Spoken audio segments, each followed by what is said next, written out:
Battery চালু হচ্ছে বিদ্যুৎ হিসেবে ব্যবহার করতে পারি।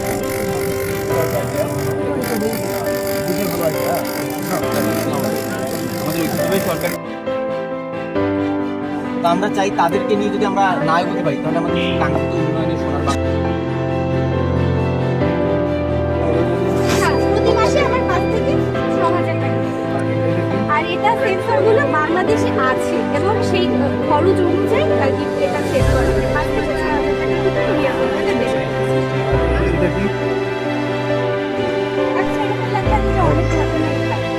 তো সেখানে এইসব ঘটনা থেকে যাতে উদ্ধার পাওয়া যায় এর জন্য আমি ট্রাইয়ার সেফটি নেট সিস্টেম এই এখানে হচ্ছে না একটা যদি একটা অসহায় বা বৃদ্ধ পড়ে গেছি সেটা ডিটেক্ট করি। আরেকটা ডোর সেন্সর, আমি 12 ঘন্টা হলো আমি আমার রুমের দরজা খুলি সেক্ষেত্রে বাসায় যদি পারিবারিক লোকজন থাকে তখন এই সেন্সর এটা ডিটেক্ট করে এটা কি একটি সিগন্যাল দেবে ড্যাশবোর্ড থেকে প্রথমে খানাখন্দ থাকে বা পানি থাকে বা জলাশয় যার সেখান থেকেও আমাদের জনগোষ্ঠীরা আমাদের অঙ্গ জনগোষ্ঠী সতর্ক হতে পারে। এই জন্য আমরা এই পানির সংস্পর্শে আসছি